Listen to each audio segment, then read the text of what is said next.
Sir बाहर गए।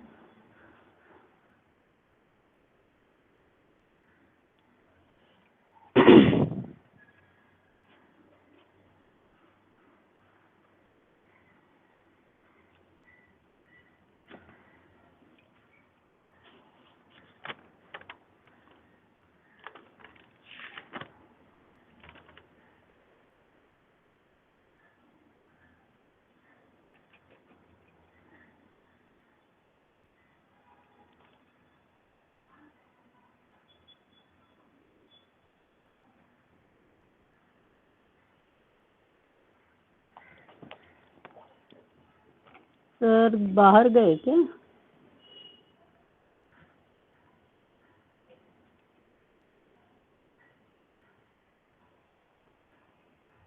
Instrument से ज्वाइन करते हैं, एक से हैं, एक से निकल गए शायद। हाँ, 2 इंस्ट्रूमेंट्स में से एक तो दिख रहा है सर का। अच्छा।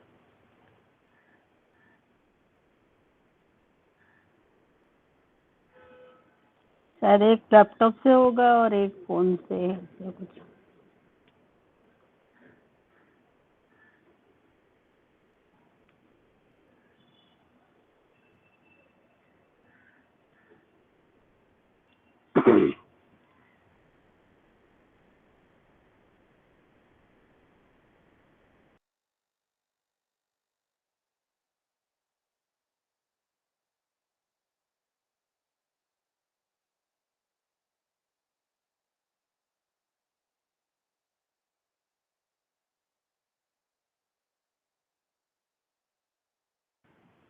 सर आप म्यूट है, आवाज नहीं आ रही।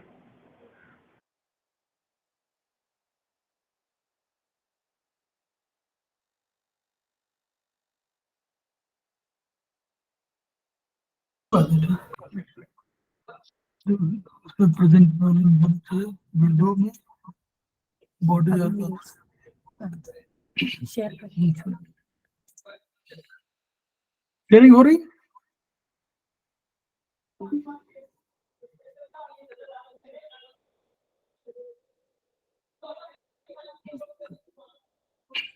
हम लोग अग्निवेश में बॉडी मैनेजमेंट पढ़ रहे हैं। देखिए हम लोगों ने पढ़ा है, अब हम लोग थोड़ा सा जान लेते हैं, पहले भी जानते हैं लेकिन हम लोग इस यहाँ जान लेते हैं कि हमारे सिस्टम क्या है, हमारे ऑर्गन्स क्या है। नॉर्मल को बहुत अधिक डिटेल में नहीं। सेल हमारा, हम लोगों ने पढ़ा कि सेल बीएचबी पढ़ा हुआ है। आवाज आ रही है ना? आवाज आ रही है? आ रही सर, आ रही है सर, आ रही है। तो हम लोगों ने बीएचबी पढ़ा था, सेल, टिश्यू, ऑर्गन, सिस्टम और बॉडी। तो वही सेल की यहाँ भी कह रहे हैं कि हमारे सेल जो है 2 कोशिकाओं, टोटल अल्टीमेटली पूरे जो है आगे जनरेशन का निर्माण 2 कोशिकाओं से हुआ है, स्पर्म और ओवा। ठीक है। अब कोशिका हम लोग पढ़ते हैं कि कोशिका सेल में है। हम लोगों ने पढ़ा था कि एक साइटोप्लाज्म है, एक उसमें बाहर कवरिंग है।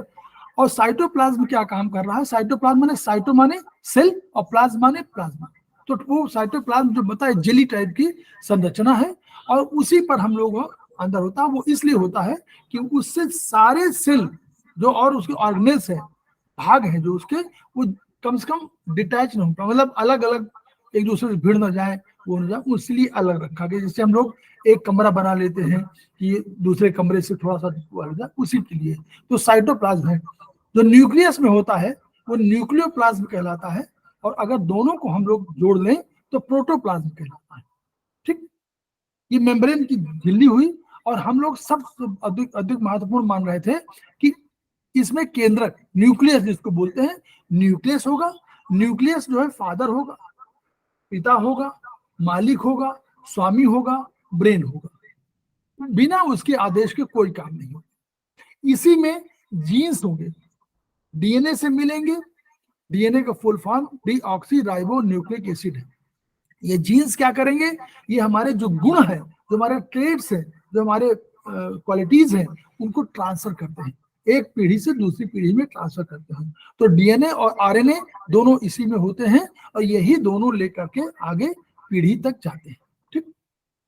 और कोशिकाएं नष्ट होती हैं, कोशिकाएं जैसे जो जन्म लेगा उसकी मृत्यु निश्चित है। वही वाला सिद्धांत है कि अगर कोशिका कोई द्रव्य है तो वो पैदा होगी उसकी जगह और नई कोशिकाएं बनती रहेंगी। तो ये दिस इज सेल, हम लोगों ने सेल पढ़ा है। अब ये बॉडी का स्ट्रक्चर दिया हुआ है, ये डायफ्राम लेवल देखिए, ये डायफ्राम लेवल है, ये वाला डायफ्राम लेवल है, दिख रहा है कहीं ये वाला कर्सर दिख रहा है, ये डायफ्राम लेवल है। इसके पहले हार्ट है, ये फेफड़े हैं ये वाले, ये डायफ्राम लेवल। यहाँ लीवर, राइट में लीवर होता है और त्रिभुजाकार होता है, देखिए त्रिभुजाकार होता है और उसी से जुड़ा हुआ आमाशय नीचे जे आकार का ये आमाशय है। उसी के बगल में देखिए प्लीहा लिखा हुआ है, प्लीहा। यही जो यहीं पर आ करके देखिए जो लार्ज इंटेस्टाइन है वो यहाँ पर आके मुड़ती है तो उसको स्प्लेनिक फ्लेक्सर बोलते हैं। ठीक। और ये अग्नाशय जो पैंक्रियाज है ये बिल्कुल उसका जो लूप होता है उस लूप में छिपा होता है, ये पैंक्रियाज है। किडनी हमारी ये दिखाई गई छोटी, हम लोग पहले पढ़ चुके हैं कई जगह। ठीक है। ये गॉल ब्लैडर जो है नीचे लीवर के नीचे यहाँ पर होता है, बीच में नीचे की तरफ स्थित होता है, तो वो यहाँ पर हो गया। फिर बड़ी आंत हम लोगों ने देखा कि कवरिंग होती है वो और ऊपर जाती है, फिर साइड में मतलब उसमें ट्रांसफर जाती है, फिर डिसेंडिंग कोलोन जाती है, फिर इसमें आकर के अल्टीमेटली ये एनएस में चली जाती है। और यहीं पर हम लोगों ने दिखाया urinary bladder. This is normal structure जो हम लोग पढ़ चुके हैं कई बार। अब ऊतक क्या है? ऊतक क्या हुआ, डेवलपमेंट के क्रम में सेल में डेवलप कर रहे थे तो उन्होंने सोचा कि भैया अगर अधिक अच्छा काम करना है और अपने को सुरक्षित रखना जरूरी है, तो जैसे हम लोगों ने एक मानव ने अपना एक समाज बनाने की कोशिश किया और एक दो चार लोग परिवार बनाया, परिवार के बाद पड़ोसी बनाया, वैसे ही सेल्स ने एक तरह के सेल्स जो काम कर रहे थे उन्होंने ऊतक बना लिया और ऊतक बनाए ताकि उनके डिवीजन ऑफ लीवर से लॉन्गेविटी ऑफ लाइफ बढ़े। ठीक है। और बेटर मैनेजमेंट हो, बेटर मैनेजमेंट के लिए कोशिकाएं बनी और इन लोगों ने एक एक तरह काम बांट लिया। ठीक। तो मस्तिष्क के निर्माण में तंत्रिका कोशिकाएं, नर्व सेल्स भाग लेते हैं, पहले ऊतक बनाते हैं, फिर ऊतक बनाने के बाद फिर ऑर्गन बाद फिर ये तंत्रिका तंत्र का निर्माण कर देते हैं। ठीक है। और देखिए पेशी ऊतक मसल वाली जो होती हैं वो मसल्स का निर्माण करती हैं। और हम लोगों ने पढ़ा था कई संयोजी कनेक्टिव टिश्यू, तो हम लोगों ने उसका पढ़ा था सबसे बड़ा उसका कनेक्टिव टिश्यू का सबसे बड़ा जो है रक्त, एक एग्जाम्पल है रक्त। तो वो फिर अस्थि बोन है तो बोन की भी टिश्यू है तो वो बोन टिश्यू बनाते हैं। फिर हम लोग देखा था इपिथेलियल टिश्यू कहते हैं जो बाहर के अंग होते हैं उनकी सुरक्षा के काम करते हैं। तो हम लोग इन शब्दों से अपने को परिचित रखना जरूरी है हमेशा कि इपिथेलियल टिश्यू का मतलब क्या हुआ। तो ये नर्वस टिश्यू का मतलब नर्वस टिश्यू जो होते हैं वो ब्रेन में होंगे। तो इस तरह इन अंगों ने बनकर पूरा एक सिस्टम बना दिया। और कैसे बनाया? सिर बनाया, धड़ बनाया, हाथ पैर बनाया।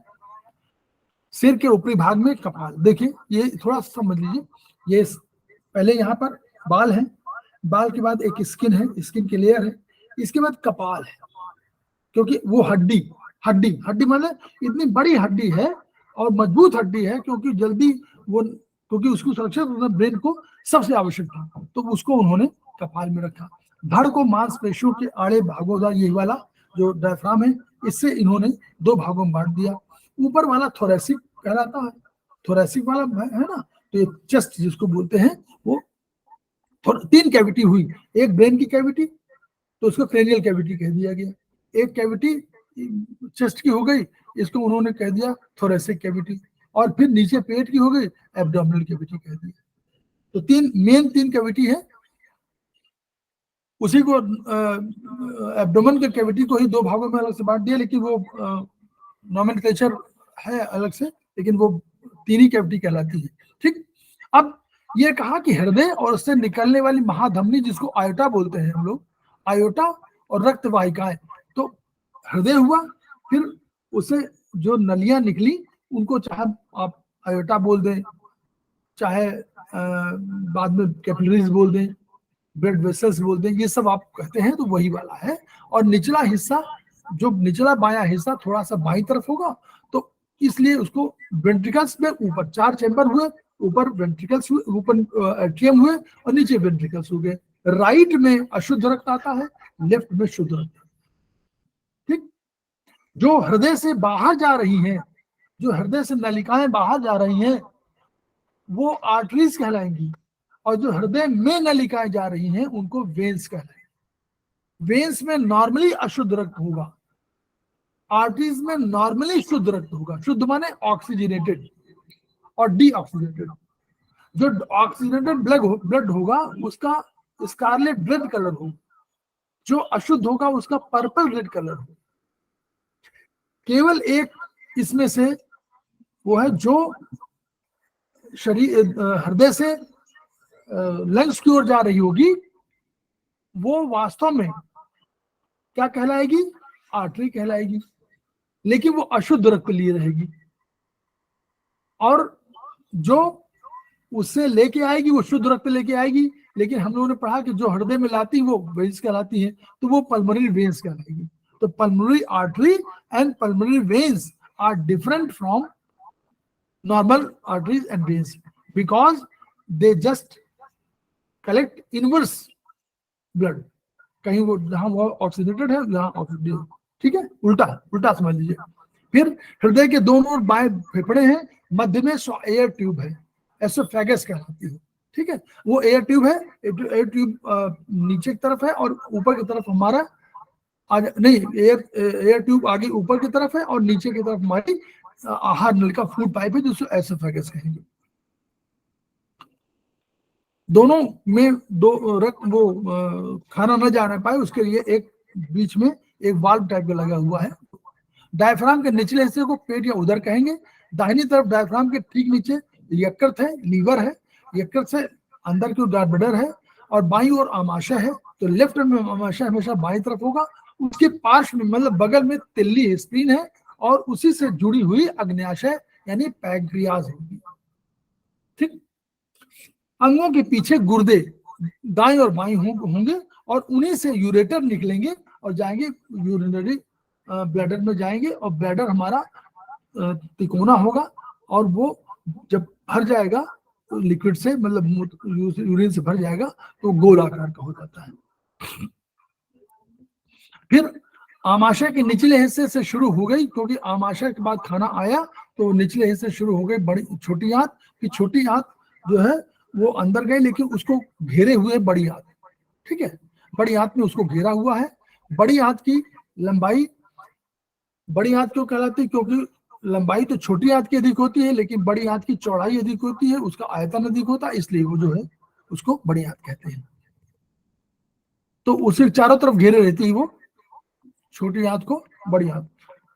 फिर पीछे की तरफ हमारा वर्टिब्रल कॉलम है, मेरुदंड है, ये जो है हड्डियों से बना हुआ है। ये हड्डियां जो है सुरक्षित रखती हैं नर्व टिश्यूज को। जो नर्व के आते हैं, नर्व्स आती हैं टिश्यू, वो उसी में आते हैं, वो बीच में गुच्छे के रूप में होते हैं, उनको ये सुरक्षित रखती हैं। तो वहां भी सुरक्षा दी गई है, क्योंकि यही अगर डैमेज हो जाए तो बेकार हो जाएगा, हमारा बहुत से फंक्शन नहीं हो पाएंगे। 7 वर्टिब्रे वो ये सर्वाइकल और वही दिखा हुआ थोरेसिक 12 और 5 जो है नीचे लंबर, 5 सैक्रल और 3-4 ये होती हैं आपकी सैक्रल के नीचे, ये वाली लास्ट वाली वो 6 कहलाती है, ठीक। लेकिन वो फ्यूज हो जाती है बाद में। प्रत्येक कोशिका का ये दिखाया गया है, तो आप थोड़ी समझिएगा। एक प्रत्येक कोशिका के पीछे भाग में बड़ा अंडा का इस तरह का छिद्र होगा, इसी से निकलेगी स्पाइनल कॉर्ड। स्पाइनल कॉर्ड माने ये कॉर्ड हमारी जो स्पाइन की नर्व्स की है, वो है जो हमारी ब्रेन की नर्व है या ब्रेन से जो आई है वो वाली हमारी नर्व है। इनको नर्व, ये नर्व है, इन्हीं को सुरक्षित रखने के लिए वो हमारे जिनको वर्टिब्रल कॉलम बोलते हैं वो है। तो ये क्योंकि इनकी सुरक्षा रखनी है इसलिए वो सब बने हुए अरेंजमेंट ऐसे बने होते हैं, इनके बीच में ये जाती है और यही जाकर के बाद में छिद्रों से निकलती है और निकलने के बाद फेफड़े हर जगह फैल जाती है। फिर प्लेक्सस माना निकलती है 3-3-4-4, फिर वहां एक जगह चौराहे पर 3-4 बन जाती हैं, गुच्छा बना लेती हैं, जैसे तार हमारे बिजली की तार, फिर गुच्छे से आगे चली जाती हैं। इसीलिए जो प्लेक्सेस होते हैं उनके आसपास से बहुत चीजें प्रभावित होती हैं। कुछ प्लेक्सेस थोरेसिक वाले हार्ट और लंग्स में जाएंगे, कुछ चले जाते हैं आंखों में भी चले जाते हैं। तो इस तरह है। नॉर्मली थोरेस जो सर्वाइकल है वो आपके गर्दन और आपके बाहों तक जाती है नॉर्मली, और थोरेसिक उसके बाद जो थोरेसिक वाली है वो इस एरिया में लंग्स वगैरह के एरिया में जाती है, और जो नीचे वाली होती है वो आपके पैरों में और इसमें जाती है, लीवर में और ये एलआई में, एसआई में, इन सब में जाती है। ये उसका फंक्शन है, मतलब लोकेशन के हिसाब से ही है। नॉर्मली ऊपर वाला हाथों बाहों में, तो हाथों बाहों के दर्द कभी होगा तो यानी सर्वाइकल की प्रॉब्लम अधिक है। ठीक है, दो भुजाएं हैं, बाएं और दाएं हैं, त्वचा से ढका हुआ सारा, ये सब लोग जानते हैं। त्वचा के नीचे चर्बी या वसा है, वही पहले चर्बी हो जाए, वही वसा जो है फैट होगी, तो बाद में चर्बी एडिपोज टिश्यू के रूप में बन जाएगी। फिर उसके नीचे देखिए, त्वचा के नीचे चर्बी, चर्बी के नीचे फाइबर टिश्यू, ये और एक टिश्यू है। वो टिश्यू क्या कर रहा है, वो मसल्स को ढके हुए है, और जो सेल्स हमारे रक्त वाहिनियां हैं उनको घेरे हुए, ताकि सुरक्षा देने के उद्देश्य। ये सब सुरक्षा के उपकरण है, ताकि वो कोई प्रभावित ना हो। पेशियों के मध्य में, अभी कहा मसल्स के बीच में लाल और लील, वही जो रेड कलर वाला, पर्पल और स्कारलेट रेड वाला, वही नलिकाएं होती हैं। ये इन्हीं को आर्टरीज और इन्हीं को वेन्स कहते हैं। फिर अब यहां देखिए, पेशियों के आसपास, मसल्स के आसपास ही, वहां जहां पर मसल से वो कवर्ड है, ताकि मसल घेरे हैं, मसल सुरक्षा दे रही है, तो मसल्स के आसपास श्वेत, व्हाइट मैटर कहलाता है। नर्व जो है हमेशा व्हाइट, क्योंकि उसमें एक माइलिन शीथ व्हाइट रंग की होती है जो उसको कवर की रहती है, जिसकी वजह से इसका कलर व्हाइट होता है। इसलिए ये मोटे धागे के समान है, यही नर्व है। यही नर्व जो है आपकी संवेदनाएं देती है। संवेदनाएं माने जो भी अनुभव करते हैं, चाहे त्वचा हो, चाहे स्पर्श हो, चाहे गर्मी हो, चाहे ठंडक हो, उन सब की सूचनाएं वही देती है, मस्तिष्क पहुंचाती है। ये कुछ तंत्रिकाएं मेरुरज्जु मस्तिष्क। अच्छा, अब जो वहां से स्किन के माध्यम से जो, देखिए स्किन के माध्यम से जो संवेदना प्राप्त हुई वो ब्रेन को जाएगी ऊपर की ओर, यानी वो बॉटम टू टॉप मूवमेंट है। और जो ऊपर यहाँ पर ब्रेन ने क्या किया, फंक्शन किया, लिम्बिक सिस्टम ने बात किया, थैलेमस ने बात किया, हाइपोथैलेमस ने बात किया, सारे विचार विमर्श हो गए। तो उसके बाद कोई ऑर्डर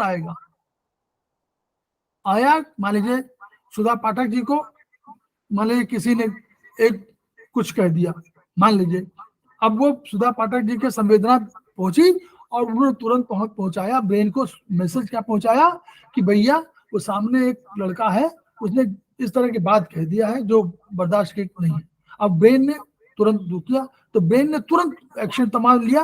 उसने पहले पूछा अपने इनसे, सेरेबेलम वगैरह सबसे पूछा कि भैया कहाँ खड़े हो, बैठे हो, खड़े हो, क्या हो, तो बताएगा कि हम तो खड़े हुए हैं। तो उसने कहा बायां पैर आगे है कि दाहिना पैर आगे है, उसका बायां पैर आगे है। तो उन्होंने कहा बहुत बढ़िया। तो उसने तुरंत, ये मैसेज इतनी देर में हो रहा है, उसने तुरंत मैसेज दिया कि ये जो बायां पैर है इसको रखिए और दाहिना हाथ आप निकालिए और झप्पड़ मार दीजिए। तो तुरंत जो है एक्शन में आया और झप्पड़ मार दिया। दिस एक्शन जो आ रहा है ये कॉन्ट्रैक्शन वाला है, ये संकुचाएं, ये संकुचित करती है, ये आती है और वो मसल्स को प्रभावित करती है। तो यानी पहले तो स्किन वाली आई, पहले स्किन से गई संवेदना ऊपर जो आई वो मसल्स में आई, तो मसल्स कॉन्ट्रैक्शन करती है। और कॉन्ट्रैक्शन माने वो एक्शन के लिए, भाई कॉन्ट्रैक्ट नहीं करेगी तो कैसे होगा, तो वो कॉन्ट्रैक्शन करेंगी और वही आपको एक्शन में ला देते हैं। जैसे गर्मी और जो अचानक गर्मी, कील, कांटा, इन पे सूचना जाती है, वो ब्रेन तक नहीं जाती। ठीक, एक और छोटी सी बात नोट कर दीजिए कहीं, जो भी संवेदना नीचे से जाती है ऊपर, वो बैक डोर एंट्री है। जो पीछे रीढ़ की हड्डी है उसके पोस्टीरियर भाग से जाती है, यानी it is back door entry to brain. वो सामने से नहीं जाती, एक आगे का भाग हुआ, एक पीछे का हुआ। तो आगे भी तो चेस्ट यही इसके बीच में है ना हड्डी, तो एक आगे का भाग हुआ, पीछे। तो जो आपकी संवेदना नीचे से ऊपर जा रही है वो बैक से जा रही है, back door entry from brain to brain, back door entry to brain. ठीक, जो संदेश आती है वो सामने के भाग से आती है, संदेश आपके सामने के भाग से आता है, ठीक। लेकिन कोई गर्म वस्तु पे हाथ पड़ जाए, कोई कील चुभ जाए, कोई कांटा चुभ जाए, तो ब्रेन तक जाने में जो समय लगना है वो नहीं चाहता। तो क्या होता है, स्पाइनल कॉर्ड, रीढ़ की हड्डी, स्पाइनल कॉर्ड खुद ही उस पर एक्शन ले लेती है और उसको एक वहीं से यहीं तक आई, पीछे से रीढ़ की हड्डी तक आई, रीढ़ की हड्डी तक उसको ब्रेन में ऊपर जाना था, लेकिन नॉर्मली इस वाले काम में गरम हाथ में गरम तवे में आपने हाथ रख दिया है, ये मैसेज गया ब्रेन तक जाएगा तो तुम तक हाथ जल चुका होगा, नो। तो अब क्या होगा, स्पाइनल कॉर्ड क्या करेगी, स्पाइनल कॉर्ड वहीं से एक एक्शन ले लेगी, बात विचार कर लेगी, उसके तमाम टिश्यू बैठे हुए हैं वहां पर, नर्वस टिश्यू, वो एक्शन ले लेंगे और एक्शन लेने के बाद उसको तुरंत कहेंगे हाथ हटाओ, तो हाथ तुरंत हट जाता है। तो it is known as reflex arc. Arc बनाता है ना, आर्क बना देता है, यूं आया और तुरंत निकल गया, ऊपर नहीं जाता, ठीक। बस ये बताना था, मैं थोड़ा थोड़ा जाने रहिए, अधिक नहीं जानना है। हड्डियां, अस्थियां, इसको बोलते क्या है? हाँ? ये जो स्पाइन से वापस रिएक्शन आता है इसको बोलते क्या है? इस reflex arc, reflex arc, okay sir. Reflex action जिसको बोलते हैं नहीं, ये तुरंत ही एक्शन में होता है, क्योंकि देर अगर हो जाए तो ब्रेन तब तक हाथ जल जाएगा, तो इसलिए तुरंत आप पैर में पड़ा नहीं, तुरंत हाथ उठ जाता है, रिफ्लेक्स आर्क, ठीक है। हड्डियां, अस्थियां सबसे अंदर होंगी, लंबी। सर कल हम बार बार सुना है वेगस नर्व्स, वो कहाँ होती है बॉडी में? वेगस नर्व क्रेनियल नर्व है, जो एक ही नर्व, देखिए क्रेनियल नर्व 12 पेयर होती है, तो 12 पेयर में क्या होता है, वो 11 तो ये सर यहीं तक होती है, केवल एक वेगस नर्व होती है नंबर 10, वो केवल और सब जगह जाती है पूरे शरीर में, इसलिए वो बहुत इंपॉर्टेंट मानी जाती है, वो शरीर में हर जगह जाती है। तो वो ब्रेन की, देखिए ब्रेन से, वो जो ब्रेन से निकलती है वो क्रेनियल कैविटी है तो क्रेनियल नर्व कहलाएंगे, जो स्पाइन से निकले वो स्पाइनल नर्व कहलाएंगे, ठीक है। वो आगे पढ़ोगे आप लोग, थर्ड इसमें शायद हो, लेकिन इसमें अधिक नहीं है, थर्ड में नहीं, फोर्थ में होगा। तो ये ठीक है, तो बस धीरे धीरे देखिए चीजें समझिए, धीरे धीरे जो आपके कोर्स में है उतना जरूर समझिए, ये थोड़ा सा बताते रहते ताकि कहीं सुना रहेगा, अगली बार जब पढ़ेंगे तो अच्छा लगेगा। हस्तियां, हड्डियां, अस्थियां जिनको बोलते हैं, सबसे अंदर होती है, लंबी हड्डियों के अंदर जो पीली जगह होती है उसमें स्पंज जैसा पदार्थ होता है, और इसे बोन मैरो का, इसे रक्त का, यानी येलो जो होता है, येलो जो मैटर है उसमें, येलो जो मैटर है उससे निर्माण किसका होगा, रक्त का, बोन मैरो के, येलो बोन मैरो का जो टिश्यू सेल्स हैं उनसे होता है। 2-3 अस्थियां, बोन्स और पेशियां, मतलब बोन्स, मसल्स और लिगामेंट्स मिलकर के शरीर के जोड़ बनाएंगे। 3 बोन हो गए, मसल्स हो गए एंड लिगामेंट्स, 3 का रोल है, तीनों मिलते हैं और तब आपको जोड़ बनाते हैं जिससे आप मूवमेंट कर सकते हैं।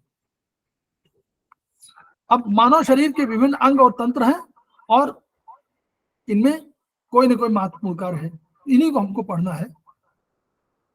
देखिए 5 लीटर रक्त लगभग हम लोग पढ़े 4.5-5 लीटर होता है, ये तो 1700 लीटर रक्त छानता है, लीटर वो किडनी दोनों, वो तो अभी वो आप किडनी में इसमें पढ़ेंगे सेकंड में। अब देखिए सर्कुलेटरी सिस्टम में क्या है,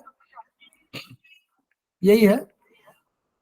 अब देखिए इसमें लिखा हुआ है कि भाई 3 हुए ना, एक तो हृदय जो पंप कर रहा है, दूसरा वो भेज रहा है, तो एक आर्टरीज हो गई और एक वेन्स हो गए, तो इन्हीं के माध्यम से पूरे फैले हुए शरीर में हृदय विशेष प्रकार की मांसपेशियों से बना, हम लोगों ने पढ़ा है, स्पेशलाइज्ड टिश्यूज हैं ये,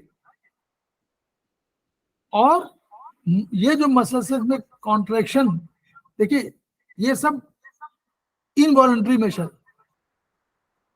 वॉलंटरी नहीं है कि आप इच्छा आपका नहीं है, अनैच्छिक है, ये सब इनका सिंक्रोनाइज्ड है, इनके जो वो है सिंक्रोनाइज्ड मांसपेशियां, मसल्स, और उसमें कॉन्ट्रैक्शन की, एक साथ कॉन्ट्रैक्शन की क्षमता है, और बहुत अधिक इसमें स्पेशलाइज्ड इसीलिए कहा जाता है। नॉर्मली तो और सब है वॉलंटरी, देखिए वॉलंटरी माने क्या हुआ, इनवॉलंटरी माने क्या हुआ, जो आपका हाथ पैर का चलना है वो वॉलंटरी मसल से संचालित होता है। भाई आपका मन है, आप खड़े हो गए, चलने लगे। लेकिन अगर हृदय और अंदर के स्टमक और अंदर का चेस्ट वगैरह के जो मसल्स हैं, इनमें कोई संदेश जाना होता है, क्योंकि ब्रेन से संदेश मसल में जाता है ना, तो जब ब्रेन से संदेश जा रहा है मसल में, तो वो हार्ट का मसल अपने आप जाता है, हार्ट के मसल्स को आपको नहीं मालूम होता, वो तो होता रहता है काम। तो इसलिए वो इनवॉलंटरी कहलाती है, वो अपने आप होता रहता है काम, आपका रोल नहीं उसमें। पेट की कुछ मसल्स वॉलंटरी होती है और कुछ मसल्स इनवॉलंटरी होती है। जो इनग्विनल, जो नीचे के आपके गोनेडल एरिया को कवर करते हैं, उसमें कुछ, जैसे हम लोग के यहाँ कुछ मेल में कुछ होती है वॉलंटरी, कुछ इनवॉलंटरी होती है। कुछ हम लोग अपने आप कर सकते हैं, कुछ नहीं कर सकते। आप पेट को सिकोड़ सकते हैं, कुछ नहीं सिकोड़ सकते। सिकोड़ते हैं ना, बाबा रामदेव वाला पूरा यूं करते हैं, तो यानी इसको सिकोड़ सकते हैं। जो सिकोड़ सकते हैं तो वो वॉलंटरी है, और जो इनवॉलंटरी, जो जिनको नहीं कर सकते, जो अपने आप होती है, वो इनवॉलंटरी है। तो हृदय भी स्पेशलाइज्ड टिश्यूज है ये, ठीक है। और 4 चैम्बर हैं, 2 चैम्बर, चारों चैम्बर का संबंध नहीं है, लेकिन सिंक्रोनाइजर वहां भी है। ऊपर के चैम्बर एक साथ फंक्शन करेंगे, नीचे के चैम्बर अलग करेंगे। ऊपर के एट्रियम कहलाएंगे, नीचे के वेंट्रिकल कहलाएंगे। राइट एट्रियम में पहले जाएगा और लास्ट में निकलेगा लेफ्ट वेंट्रिकल से। फर्स्ट जाएगा जो सुपीरियर और इंफीरियर 2 शब्द है। सुपीरियर माने ऊपर, इंफीरियर माने नीचे। सुपीरियर वेना कावा कहलाती है, तो ऊपर से आती है। इंफीरियर वेना कावा नीचे से जाती है। दोनों वेना कावा राइट चैम्बर में मिलती हैं, और वहां पर रक्त उड़ेल दिया।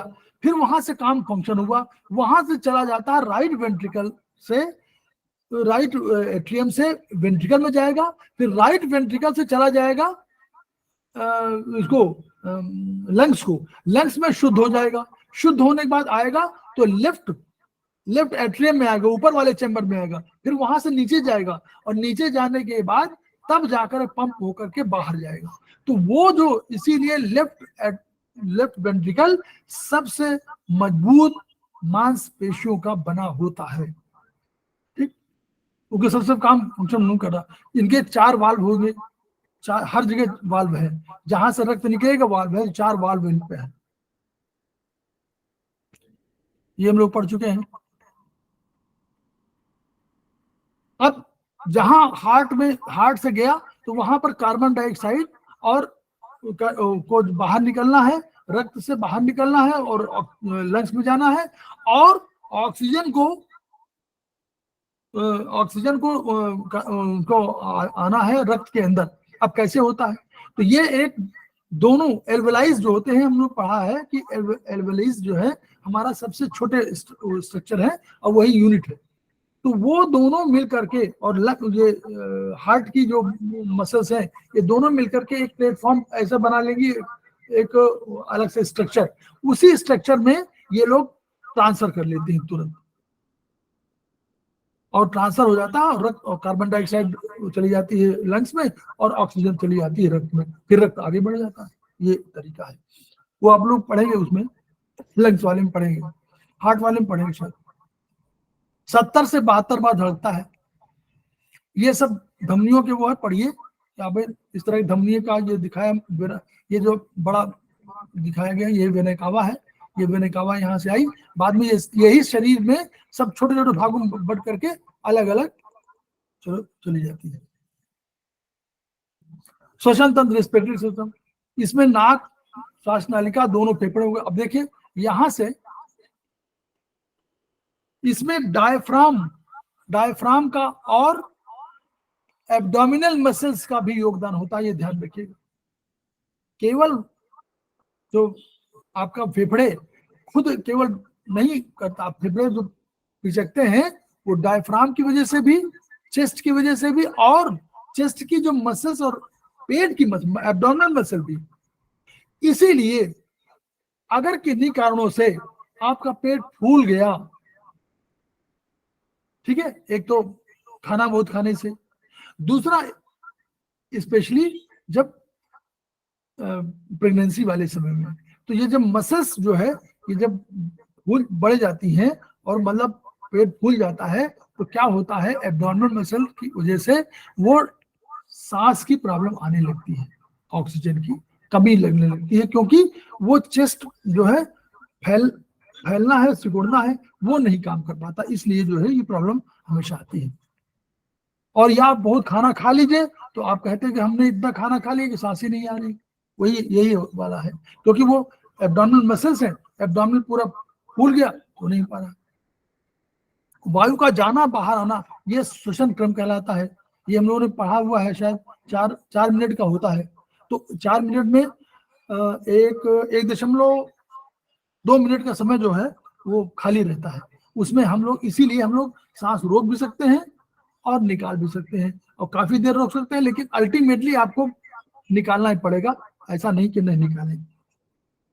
तो ये 1 मिनट में 13 से 18 बार सांस लेता है, मतलब 4 सेकंड का हुआ इसका मतलब 1 मिनट 18 60 13 25 65 13 से 18 बार 4 सेकंड 4 सेकंड का हुआ। यस, नहीं 15 नॉर्मली 15 अगर बार मानते हैं तो 4 सेकंड का हुआ। हाँ 4 सेकंड का, 4 सेकंड का हुआ ना, 4 सेकंड ही है। हाँ 4 मिनट में होकर 4 सेकंड का है, और 4 सेकंड में 1.2 सेकंड आपकी खाली रहते हैं हमेशा, ठीक है। 1.8 में ही काम होता है और 1.2 खाली रहता है, तो उसमें आप इसीलिए सांस ले भी सकते हैं और आप रोक भी सकते हैं, ये कारण वही है, ठीक है। लेकिन आपको अल्टीमेटली लेना पड़ेगा। तो ये बच्चों में अधिक होता है, लेडीज में भी थोड़ा सा अधिक होता है। अब ये इंस्टिट्यूट सिस्टम हम लोगों ने पढ़ा है पहले, इसमें देखिए ये यूरेटर आए। सर लेडीज में ऐसे सांस का ऐसे क्यों होता है सर? अब ये सब देखिए बहुत ये मुझे नहीं मालूम है, ऐसा ओके ओके सर, तो ठीक सर। तो रक्त कम होता है, कारण क्या जाए ये समझ नहीं पाता, ये तो होता होगा कुछ अपना। हृदय भी छोटा होता है, जैसे हृदय छोटा भी तो होता है, हृदय में जो मेल का है वो थोड़ा सा अधिक होता है। जी सर। सर वो तो हाइट और उसके अकॉर्डिंग हो जाता होगा ना सर, या इसके पीछे भी यही रीजन हो सकता है? नहीं रीजन तो भाई देखिए, रीजन बहुत अधिक, ये तो बहुत माइन्यूट चीज है कि भाई, लेकिन रीजन नहीं, हम लोग बता रहे हैं कि ये होता है ना, तो इसीलिए तो जो पढ़ा है कि भाई लेडीज का हृदय भी छोटा होता है, तो है उसका भार कम होता है। और सब में नहीं लिखा हुआ है, ऐसा मत सोचिए सब में लिखा है, उसी में लिखा हुआ है। चलिए बस डिस्क्रिप्शन वाले में ये देखिए, ये किडनी है, ये किडनी से यूरेटर जाएगा और ये नीचे ट्राइगोनल, ये ट्राइगोन बनाता है, ये देखिए ये 3 तरह का, और यही जब भर जाएगा तो ये वाला मूत्राशय बड़ा गोल हो जाता है, पहले ट्राइगोन एरिया होता है, ठीक है। इस कार्य को शरीर के विभिन्न अंग, गुर्दे, फेफड़े सब करते हैं, देखिए, लेकिन सबसे अधिक गुर्दा करता है। फेफड़े भी तो करते हैं, ऑक्सीजन निकालते हैं, वो कार्बन डाइऑक्साइड निकालते हैं, त्वचा पसीना निकाल देती है, लीवर भी कर रहे हैं, डिटॉक्सिफिकेशन कर रहे हैं, बड़ियात कर रहे हैं, बाहर निकाल रहे हैं। तो यानी जो शरीर से एक्टिविटी मेटाबॉलिक रिएक्शन के अनुसार जो टॉक्सिन मटेरियल है, उनके लिए ही कहा गया है कि टॉक्सिन मटेरियल के लिए सब है, और सब अलग अलग है। कोई है लिक्विड और सॉलिड दोनों कर रहा है, कोई सॉलिड नहीं कर रहा है, लिक्विड कर रहा है, गैसेस कर रहा है, ऐसे ऐसे है। तो हमारा त्वचा भी है, तो उससे निकालते हैं हम लोग पसीना, वो भी निकल रहा है। दोनों गुर्दे रक्त से हानिकारक यूरिया और यूरिक अम्ल, अगर ये न निकालें तो क्या हो? अगर यूरिया यूरिक अम्ल न निकालें तो होता क्या है, अमोनिया जो मेटाबॉलिक रिएक्शन के हिसाब से कार्बन डाइऑक्साइड फिर अमोनिया में कन्वर्ट होती है, और अमोनिया बस यूरिया यूरिक एसिड के रूप में होता है। अगर ये सब नहीं निकले तो अल्टीमेटली शरीर जल जाएगा, बर्न हो जाएगा। यही काम जो है लीवर और किडनी मिलकर करते हैं। सबसे बड़ा काम रोल लीवर का है, वही पहले उसको कन्वर्ट करता है इस रूप में कि उसको निकलवा सके किडनी के माध्यम से। किडनी तो कहती है हम जल छानेंगे, अगर जल के रूप में आएगा, जल में घुलनशील होगा तो ठीक है, नहीं तो हमसे हमारा काम नहीं है। तो सबसे अधिक काम करना पड़ता है लीवर को, सब वही काम करता है, केमिकल रिएक्शन सारे वही करता है, और अंत में उनको कह देता है भैया जाओ जल के साथ चले जाओ, और किडनी के पास गया, किडनी में, ठीक है। तो यकृत पित्त के माध्यम से, अच्छा पित्त के माध्यम से भी निकलते हैं कुछ, वो आंतों में जाते हैं और यूरिन के माध्यम से और टॉयलेट के माध्यम से चले जाते हैं।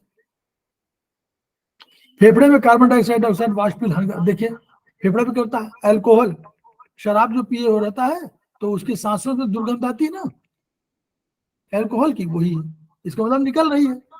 अमोनिया इत्यादि को भी, अमोनिया वगैरह भी निकलती, काफी कुछ निकलती। फिर आगे हम डाइजेस्टिव सिस्टम, ये हमारे this is first primary machinery जो पाचन तंत्र है। इसमें देखिए मुख से शुरू हुआ, यहीं से शुरू होता है आपका पाचन। पाचन माने कोई चीज पचाना और पचाने के बाद उसको अपने योग्य बना लेना, यही तो उसका काम है भाई। जो आया हम लोग आगे पढ़ेंगे उसमें न्यूट्रिशन में कि कार्बोहाइड्रेट, प्रोटीन, फैट, इस रूप में तो हमको लेना नहीं है, ये तो प्रकृति में इस रूप में अवेलेबल है। हमको जिस रूप में लेना, छोटे अणुओं के रूप में लेना है, तो उन छोटे अणुओं को रूप में जो लेने की प्रक्रिया है वही पाचन कहलाती है, बस ये समझ लीजिए। अब उसको पचाना, मुख से पचाना शुरू हुआ, लार ग्रंथियों ने सहयोग दिया, अन्न नलिका आई, पेरिस्टाल्टिक मूवमेंट किया और वहां से उसने निकाला। फिर पित्ताशय में जब आपका पहुंचा, जैसे पहुंचता है आपका फैट, वैसे क्या करता है ये पित्ताशय क्या करता है, वहां रिसेप्टर लगे होते हैं। स्टमक की मैं आपको थोड़ा सा बता दूं, जैसे ही आपका यहाँ से इसोफेगस से निकला तो वहां पर बोलस जब तक बनता है तब तक आप कंट्रोल में है। बोलस बनने के बाद वो आप कंट्रोल में नहीं रहता, मेडुला कंट्रोल में चला जाता है। मेडुला कंट्रोल करता है कि वो मतलब वॉलंटरी नहीं है, वो इनवॉलंटरी है, वो अपने आप बोलस चला जाएगा। जब बोलस अंदर चला जाएगा तो उसमें सांस नली और वहीं पर अन्न नली है, तो दोनों के बीच में एक वाल्व लगा रहता है जो आपको, जैसे आप अगर खाना कहीं भटका कोई तो आपको ऐसा, वो वॉच डॉग कहलाता है। वॉच डॉग माने जो ऐसे कुत्ते होते छोटे वाले ना, वो भाव भाव शुरू कर देते हैं और खुद आप पीछे हटते जाते हैं लेकिन भाव भाव करते रहते हैं। उससे क्या होता है, जो मालिक है वो जग जाता है कोई चीज है, वो मालिक से कुछ सुरक्षा मांग रहा है लेकिन वो आपको संकेत दे देता है कि कोई बात है। वो संकेत ही वो आपका वॉच डॉग है। आपको खांसी आने लगेगी, पूरा जब तक निकल नहीं जाएगा तब तक आप लोग देखेंगे पीछे ठोंकते रहते हैं कि अरे ताकि वो निकल जाए, उसका अर्थ यही कि निकल जाए, तो ठोंकते हैं, वही है।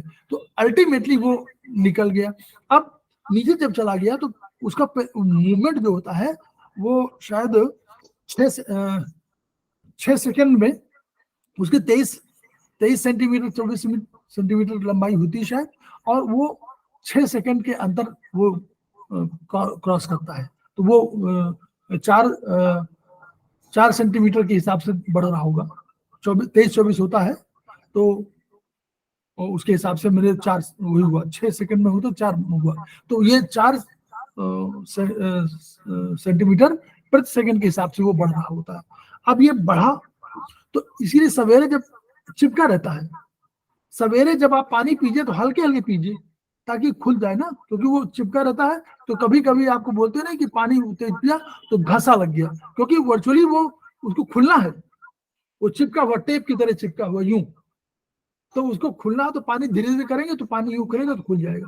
तो इसलिए शुरू कहते हैं कि जब आप 8 घंटे बाद पानी पी रहे हो तो धीरे धीरे करके पी लो, ठीक वो तरीका। सर एक क्वेश्चन था सर, मेरे दोनों बेटों को सुबह जब मैं दूध पिलाती थी स्कूल जाने से पहले तो दोनों वॉमिट करते थे 70% टाइम। तो सर इसी कारण से, क्योंकि वो चिपका रहता था और बेचारे बच्चे दूध पानी हड़बड़ में दूध पी लेते थे, इसलिए उल्टी हो जाती थी। हाँ ये भी कारण हो सकता है, क्योंकि भाई अब वो चिपका हुआ, आप तेजी से पानी पिया तो धचका आ जाएगा, तुरंत पानी बाहर निकल जाएगा। हाँ वो स्कूल जाता हड़बड़ में दूध पीते थे। आप कोई चीज कभी पानी बहुत तेजी से पी के देखिए, तुरंत आपको अनईजी लगता है, ये कारण हो सकता है। अब क्या स्थिति है, अब ठीक है? मैंने दूध पिलाना ही बंद कर दिया सुबह। अच्छा नहीं, दूध से एलर्जी भी कभी होती है, वो देख लीजिएगा शायद सर वो पित्त वित्त बनते हुए जो भी था, मैंने कहा दोपहर में पी लो बेटा, सुबह उल्टी करके स्कूल जाते हो। कोई बात नहीं, तो दूध वो एलर्जिक वाला भाग वो भी हो सकता है। एनीवे तो अब ये गया जब यहाँ से नीचे चला गया तो वो स्टमक, जब यहाँ से निकला स्टमक पहुंच गया, तो स्टमक में उसको जो स्टमक का जो पार्ट है वो पहला जो पार्ट ऊपर कहलाता है वो कार्डियक पार्ट कहलाता है। कार्डियक पार्ट इसलिए कहलाता है वो हार्ट के बिल्कुल पास में होता है। It is known as cardiac part, though it is not part of cardiac. Cardiac part है, वो स्टमक का पार्ट है, इट इज नॉट कार्डियक, मतलब हार्ट का पार्ट नहीं। कार्डियक माने हार्ट, तो हार्ट का पार्ट कहलाता है। इसलिए प्रश्न आता है कभी कभी कि कार्डियक पार्ट कहाँ होता है, तो कुछ लोग हार्ट में लिख देंगे कि कार्डियक पार्ट है वही तो होगा, लेकिन नहीं, वो स्टमक का पार्ट है। फिर उसके बाद जो बॉडी होगी, बॉडी माने उसका जो गोलाकार आकृति है, फिर उसके बाद वो वहां पर टर्निंग वगैरह सब होती है। एक अंत में पाइलोरस थर्ड स्टेज है उसका, मतलब थर्ड पार्ट है नीचे का, वो पाइलोरस में वो जब तक HCl निकला, HCl जब तक निकला, पाचक अंग निकले, और जब HCl निकल जाता है, जो चर्निंग होती है 4 घंटे, जब तक चर्निंग नहीं होगी और वो लिक्विड सेमी लिक्विड फॉर्म में नहीं आ जाएगा, तरल के रूप में तेजी से बहने लायक, तब तक वो पाइलोरस का द्वार खुलेगा ही नहीं। ठीक, तो वहां से निकला, निकलने के बाद आया, तो यहां सब काम आपका कार्बोहाइड्रेट का भी पाचन हो रहा है, सबका हो रहा है, कम हो रहा है, लेकिन अब केवल फैट का नहीं होता, और सबका धीरे धीरे होता है, कम होता है, कम ज्यादा होता है, लेकिन वहाँ कार्बोहाइड्रेट का भी होगा, प्रोटीन का भी होगा, कम होगा, लेकिन आपका जीरो होगा, किसका? फैट का। फैट का कब होता है? यहीं पर जैसे पहुंचा तो स्टमक के जैसे बाहर निकला तो आपके पास हम लोग का ड्यूडेनम पहला पार्ट आता है। तो जब ड्यूडेनम में पहुंचा तो ड्यूडेनम में ही उसी समय उनको संकेत आ गया कि हमारा कोई फैट आया हुआ है। तो फैट को पचाने के लिए हमारे पास केवल लीवर और गॉल ब्लैडर के पास बाइल जूस है। तो बाइल जूस स्टोर हो रहा है गॉल ब्लैडर में, तो गॉल ब्लैडर से ड्रॉप ड्रॉप ड्रॉप वो उसकी नली बाइल, कॉमन बाइल डक्ट कहलाती क्या है, उससे निकला। अब वो डक्ट आती है, अब इधर पैंक्रियाज एक्टिव हुआ, देखिए ये पैंक्रियाज लूप में है ना, ये स्टमक के लूप में ये पैंक्रियाज है, ठीक है। तो ये यहां पर आया, यहां से निकला, ये आपका शुरू हो गया क्या, ये इंटेस्टाइन का भाग शुरू हो गया, पहला ड्यूडेनम। अब इस ड्यूडेनम में जब ये आया तो उसको संकेत मिल गया कि कोई फैट भी आया हुआ है। तो यहां से यकृत से, यहां से बाइल जूस सीक्रेट हुआ और ये गया अग्न्याशय में, यहां पर गया बाइल डक्ट, और ये कॉमन बाइल डक्ट के रूप में अग्न्याशय से जरे पैंक्रियाज से पैंक्रियाटिक डक्ट शुरू हुई, और दोनों जा करके पाइलोरस में जो ये मोटा हुआ, ये मोटा होता है क्योंकि बहुत जो वहां से आ रहा है वो 1.2 pH का है, इसलिए बहुत तेजी से आता है और वो बहुत तेज होता है, इसलिए इसको मोड़ देते हैं। जब भी इंजीनियर साहब जानते होंगे, जो भी लोग होंगे, हमारे कमलेश तिवारी भी जानते होंगे कि जब भी कोई सड़क को बहुत तेजी से करना होता है तो उसको मोड़ देते हैं। रेलवे लाइन को भी मोड़ देते हैं, 2 तरह में बनाते हैं, इकट्ठा नहीं बनाते, मोड़ देते हैं ताकि स्पीड कम हो जाए। तो स्पीड कम करने के लिए ये पाइलोरस को मोड़ दिया जाता है, और ये बहुत तेज, बहुत इसकी दीवारें बड़ी मोटी रखी जाती है ताकि 1.2 pH का जो आ रहा है वो जला न दे। अब इसके बाद आया, यहीं पर जैसे आया तो यहीं पर एक उसको वीर संघ करके एक होता है गेट, उस गेट से दोनों पैंक्रियाटिक जूस और बाइल जूस दोनों आकर के यहाँ मिल जाते हैं। ये काम क्या करते हैं, उस HCl को 1.2 pH को 8 pH में कन्वर्ट करने की कोशिश करते हैं। ठीक, तो एक तो हुआ इनका जूस, जो ड्यूडेनम जूस निकाल रहा है, इंटरचैनल जूस, वो भी सब क्षारी है, कोई सब एल्कलाइन है, देयर आर ऑल एल्कलाइन। केवल ये आ रहा जो तरल, ये काइम कहलाता है। तो ये जो है काइम कहलाता है, ये आया और इसका pH 1.2 है। यहाँ इंटेस्टाइनल जूस का भी 8 के आसपास है। यहाँ जो निकला पैंक्रियाटिक जूस, तो वो ये भी 8, इसको 8 में कन्वर्ट कर देते हैं। इस 8 के कन्वर्ट करने के साथ ही पाचन क्रिया फैट की शुरू हो जाती है, क्योंकि मतलब अणु, वसा के अणु क्या हुए, तैरते रहते होंगे ना, तेल तो तैरता रहता है, तेल ही तो है वसा, फैट। तो तेल के इनको खींचना पड़ता है, तो लाइपेज खींच लेता है, आगे पढ़ेंगे आप लोग उसमें बीएचबी में, लाइपेज खींच लेता है और खींचने के बाद उसको वो एक्शन शुरू हो जाता है। तो यहाँ पर आकर के सबसे अधिक इसी में होता है, छोटी आंत में सबसे अधिक 90% मेटाबॉलिक फंक्शन इसी में हो जाते हैं। ठीक, अब उसके बाद छोटी आंत में जब जाता है तो छोटी आंत भी कुछ काम करता है, बड़ी आंत भी काम करता है, वो विटामिन ए, B12 और के, विटामिन के, इन सब का शोषण करता है और इसके बाद पानी एब्जॉर्ब करता है और उसके बाद इसको शेष मल को बाहर निकाल देता है। This is the system. ठीक है, यही तो बता दिया, ये तो हो गया तंत्रिका। अभी अब थोड़ा 10 मिनट का समय है कि नहीं?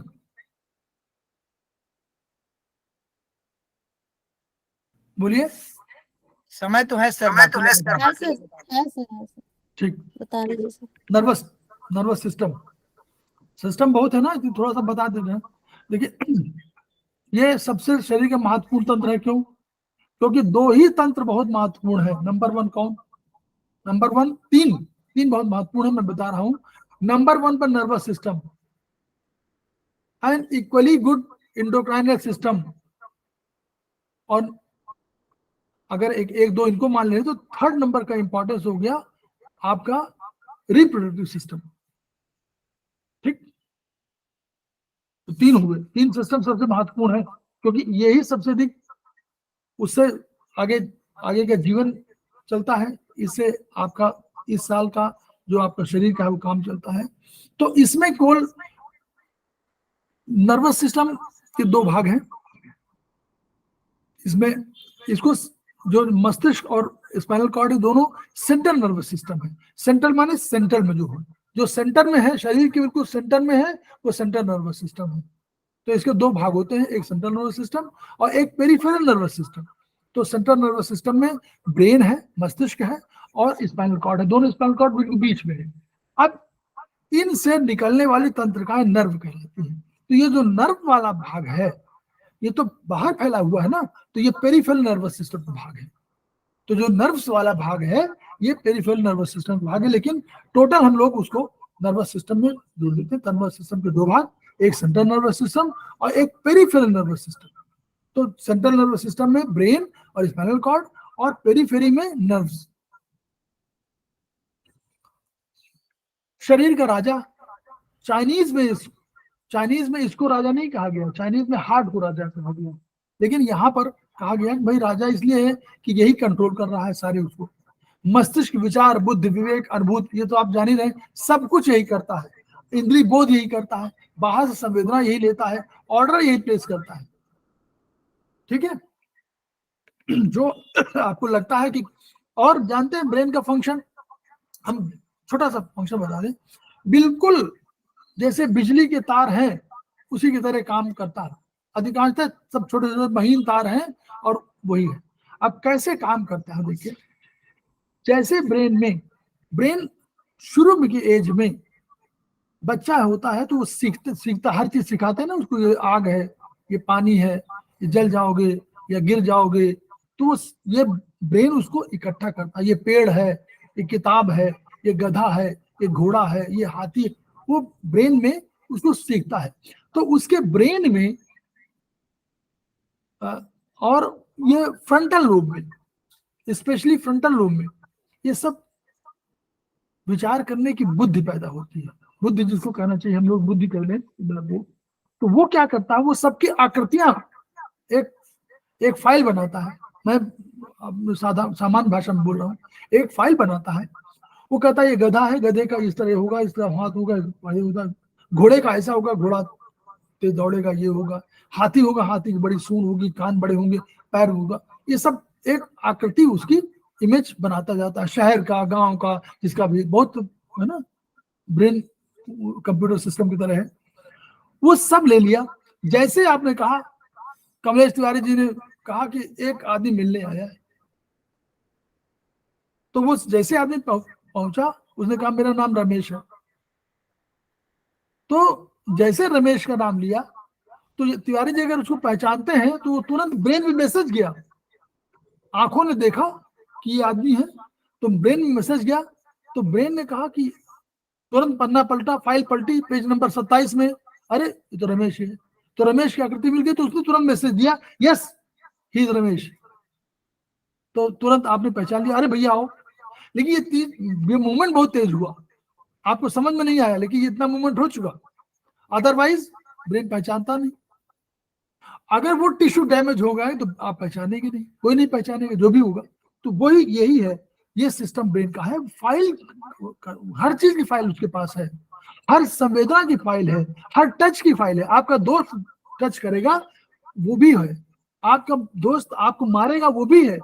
बैड टच, गुड टच का सारे का कंसेप्ट जो आया है यही से है, ब्रेन तो है, वही तो बताता है कि it is bad touch, it is good touch, तो वो बताता है। तो ये जो आता है तो वो संवेदनाएं विद्युत तार की तरह है, और यही तंत्रिकाएं, नाड़ियां बिल्कुल उसी तरह मैसेज ले जाती है जैसे आपका इलेक्ट्रिक करंट। वही छोटे छोटे पतले तार होते हैं, पूरे शरीर में फैले हुए हैं। मैंने बता दिया, संवेदना जो जाती है वो स्किन के माध्यम से जाती है, आदेश जो आते हैं वो मोटर नर्व कहलाती है, जो ले जाती है वो सेंसरी कहलाती है ऊपर की ओर, जो लाती है वो मोटर नर्व कहलाती है। मोटर नर्व मसल्स को संदेश देती है, और सेंसरी नर्व जो है वो स्किन से जाती है, वहां पर रिसेप्टर लगे होते हैं। अब जो तंत्रिकाएं सारे शरीर में फैली, इनमें से कुछ तो सीधे मस्तिष्क से निकली है, जो ब्रेन स्टेम से निकली है। जो ब्रेन स्टेम के भाग है, हम लोगों ने पढ़ा है मिड ब्रेन, पोन्स और मेडुला, इनसे जो निकली है वो तो ब्रेन के पार्ट है ना, तो उनसे जो निकली है उनको उस जगह के हिसाब से क्रेनियल नर्व कहेंगे। देखिए लोकेशन के हिसाब से कहां से निकली है, लोकेशन का वो क्रेनियल नर्व। कहां से निकली है, कपाल से, क्रेनियल कैविटी से निकली है, इसलिए वो क्रेनियल नर्व। जो स्पाइनल नर्व से निकली वो स्पाइनल नर्व। एक दूसरा नॉमेनक्लेचर, जो ले जाती है ऊपर वो सेंसरी नर्व, जो ऊपर संदेश लाती है वो मोटर नर्व, और जो मिक्स है वो मिक्स नर्व। एक में क्या होता है, वो संदेश ले भी जाती है, उसमें गुच्छों में ऑर्डर भी लाती है। तो ये उसके वो है कि मतलब काम के हिसाब से, नीचे से ऊपर जाने के हिसाब से। और एक और नॉमेनक्लेचर है, एसेंडिंग नर्व, डिसेंडिंग नर्व। जो ऊपर ले जाती है वो एसेंडिंग नर्व, जो ऊपर से नीचे जाती है डिसेंडिंग नर्व। जो नीचे से ऊपर ले जा रही है वो कौन है, सेंसरी नर्व।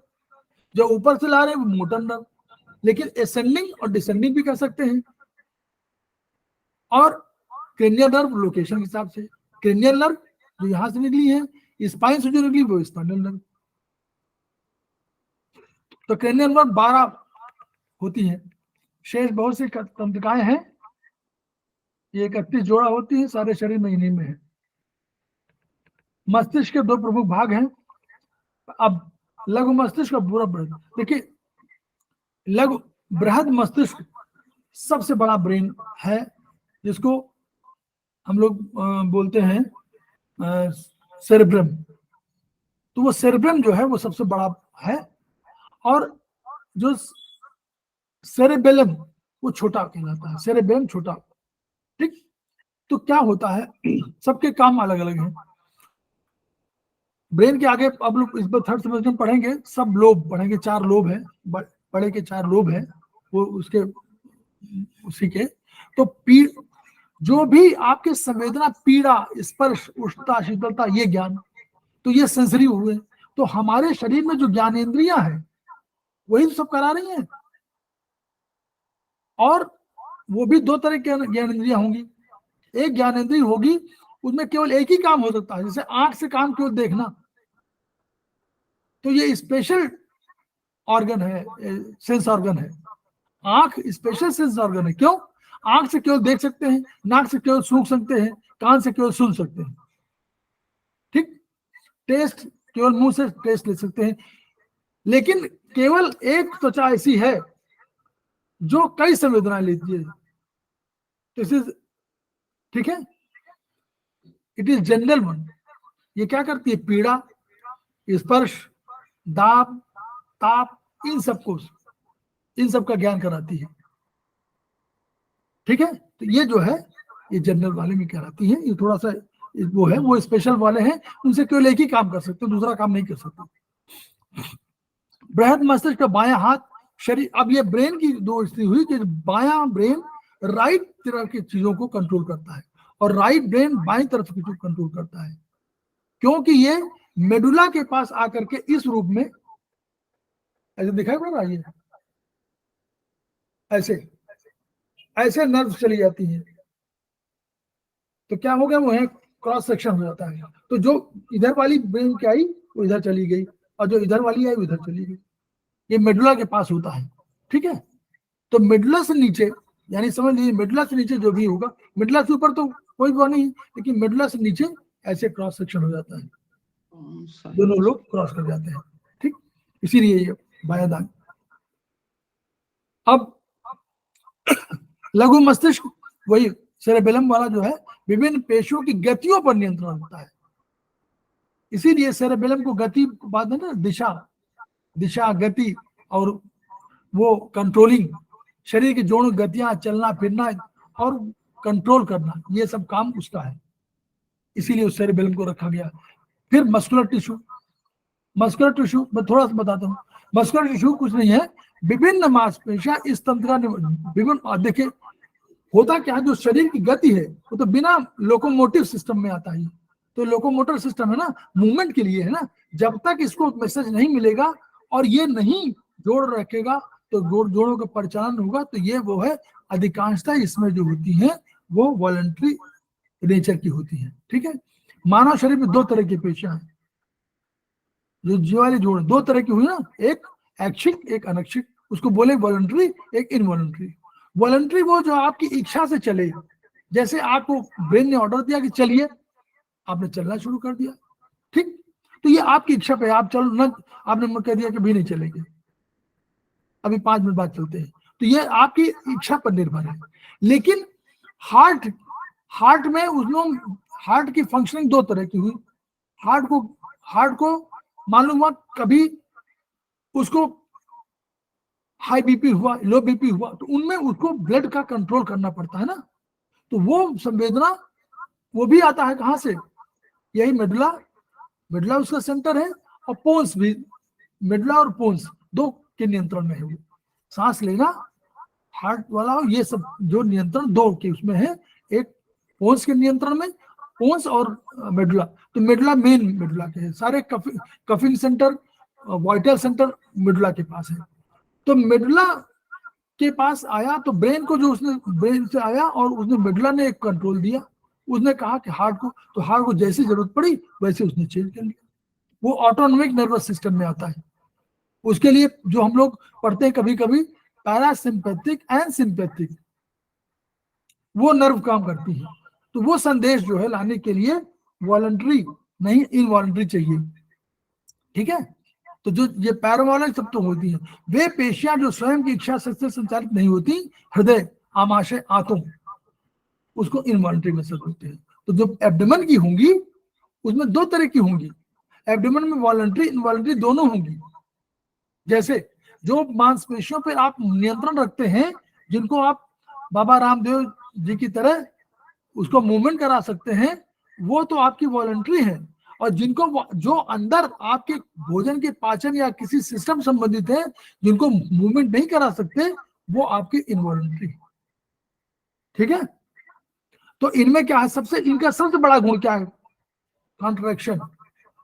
अगर ये कॉन्ट्रैक्शन वाला ना हो तो ये मूवमेंट नहीं कर पाएंगे ना, इसलिए उनका संकुचन शीतलन का गुण सबसे बड़ा पूछा जाता है प्रश्न कि पेशियों में सबसे अधिक गुण क्या है, सबसे बड़ा गुण यही है, कॉन्ट्रैक्शन एक्सपेंशन का। पेशियां शरीर को, अस्थियों को आच्छादित रखती हैं, अस्थियों को बिल्कुल घेरे रखती हैं ताकि आकार देती हैं। तो इस तरह से शक्तियां अस्थियों टेंशन द्वारा जुड़ी रहती हैं, और ये हाथ पांव गर्दन इत्यादि की होती है। तो यहाँ तक का सिस्टम जो है हम लोग बोनी सिस्टम से आगे पढ़ेंगे। अब यहाँ से हम लोग आगे नेक्स्ट टाइम पे हम लोग अस्थि तंत्र से पढ़ेंगे। तो हमारा केवल सामान्य रूप से मैं बंद कर देता हूँ, शेयरिंग कम कर देता हूँ।